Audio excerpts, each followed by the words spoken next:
de la République, Félix-Antoine Tshisekedi Tshilombo, qui était placé au milieu de la foule, là, aux côtés de la distinguée première dame, est en train de moment d'avancer vers la tribune d'honneur. Il prendra la parole pour donner le coup d'envoi de cette table ronde sur l'appropriation du Génocoste congolais à partir de cet amphithéâtre du Centre culturel international de Kinshasa, le président de la République qui a institué la célébration du Génocoste le 2 août de chaque année. Nous allons donc l'écouter très attentivement. Voilà, c'est la prise de parole du président de la République qui marque en même temps l'ouverture de la table ronde sur l'appropriation du Génocoste. Honorable président, veuillez vous asseoir s'il vous plaît. Honorable président de l'Assemblée nationale ici représenté, honorable président du Sénat ici représenté, Madame la Première ministre, chef du gouvernement, Monsieur le Président de la Cour constitutionnelle et Président du Conseil supérieur de la magistrature, honorables députés et sénateurs, Mesdames et Messieurs les membres du gouvernement, Messieurs les membres des institutions d'appui à la démocratie, Mesdames et Messieurs les membres du corps diplomatique et représentants des organisations internationales accréditées en République démocratique du Congo, Monsieur le gouverneur de la ville de Kinshasa, distingués invités, Mesdames et Messieurs,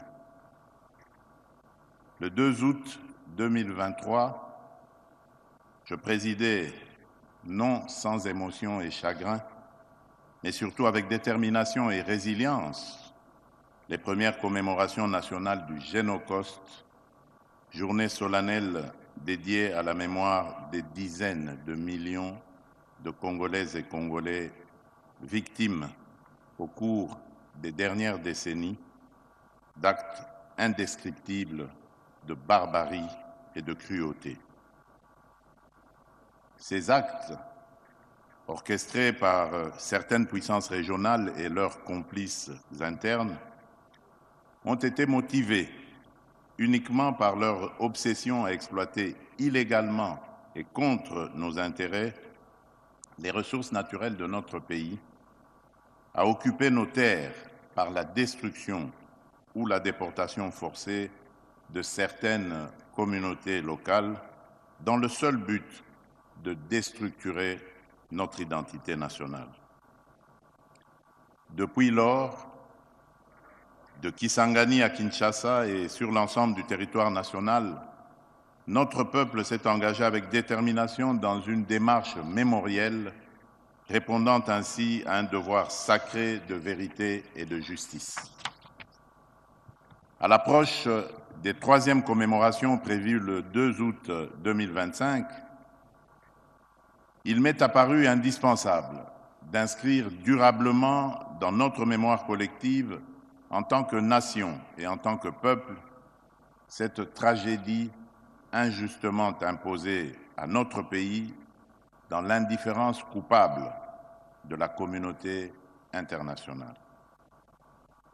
Dans ce même élan, et afin de contribuer activement à l'édification d'une humanité plus civilisée et pacifiée, j'ai confié à la Commission interinstitutionnelle d'aide aux victimes et d'appui aux réformes, la CIAVAR, ainsi qu'au Fonds national des victimes des violences sexuelles liées au conflit et des victimes des crimes contre la paix et la sécurité de l'humanité, le FONAREV, la mission essentielle d'organiser cette réflexion nationale destinée à promouvoir durablement une culture de paix.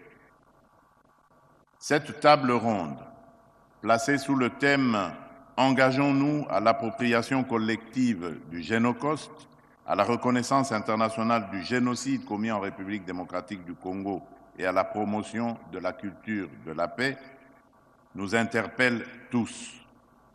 Elle intervient dans un contexte critique où notre pays continue à subir une guerre injuste, où le sang de nos frères et sœurs continue de couler et où notre intégrité territoriale demeure menacée. En mémoire de nos victimes, je vous invite à vous lever pour observer ensemble un moment solennel de recueillement.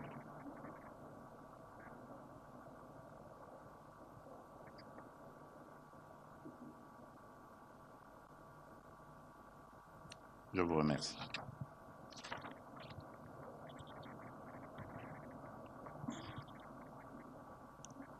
Distingués invités, où plus de la moitié des membres des ethnies Nindu et Lega furent exterminés en un très court laps de temps, avec des actes d'une cruauté insoutenable, tels que l'enterrement de femmes vivantes. La même violence ciblée a également frappé ces communautés lors des massacres du 24 août 1998 à Kilungutwe, Kalama et Kalambi, ainsi que des membres de l'ethnie Hutu, visés précisément en raison de leur identité ethnique. À ces atrocités s'ajoutent les multiples massacres perpétrés contre les populations civiles innocentes à Kishiché, Kazauro, Mbambo, Bukombo, Mweso ou encore Nyundo. Face à ces crimes atroces, longtemps ignorés ou minimisés par la communauté internationale, la vérité commence enfin à émerger.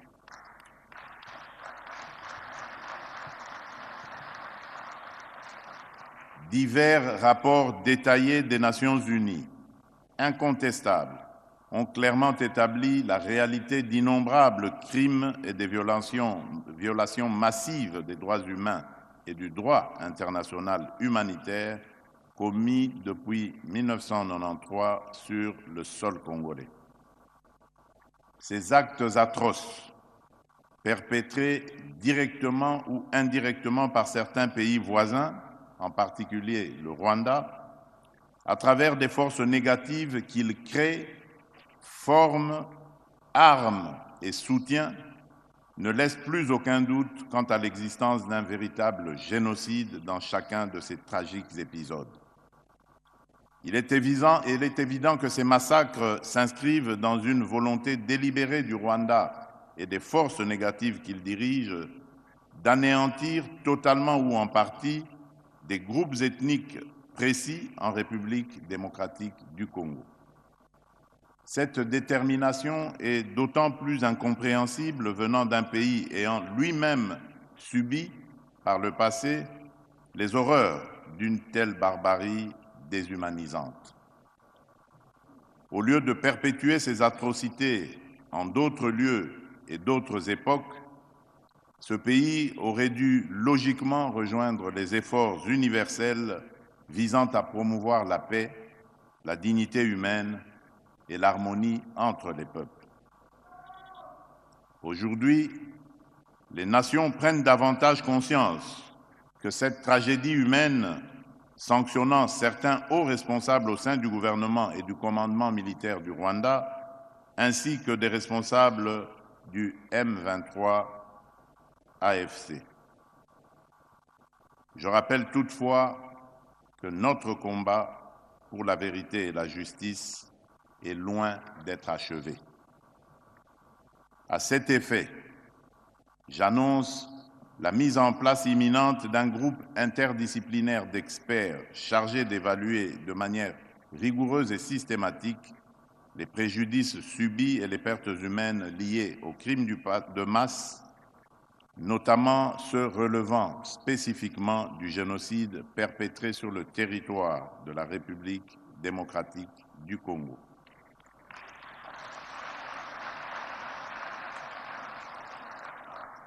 Distingués invités, mesdames et messieurs, cette table ronde doit nous permettre non seulement de témoigner, mais surtout de construire ensemble une stratégie nationale efficace pour obtenir la reconnaissance internationale du génocide commis sous notre sol et pour consolider durablement la paix dans notre pays.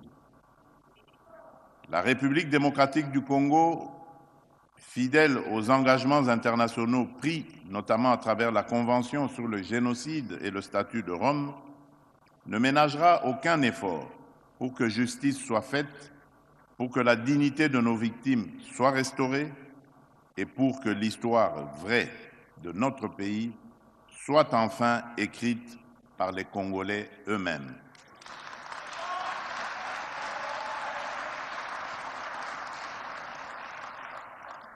Mes chers compatriotes, notre marche vers la vérité et la paix est semée d'embûches politiques, diplomatiques et idéologiques. Mais elle est nécessaire et irréversible. Elle est portée par la résilience d'un peuple déterminé à triompher des ténèbres pour bâtir un avenir de paix, de justice et de dignité. Et nous devons tous y travailler.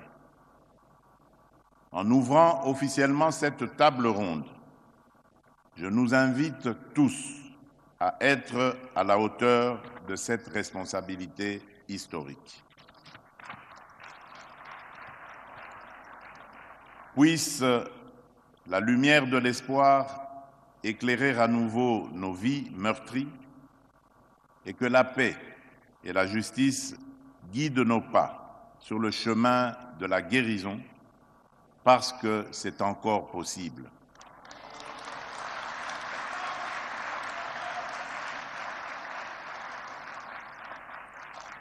Ne pas oublier, ne jamais répéter et commencer à guérir.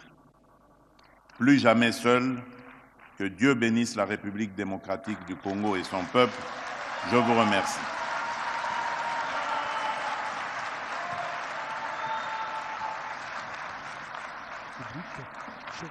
Félix Antoine Tshisekedi Tshilombo à l'occasion de l'ouverture de la table ronde sur l'appropriation du gène.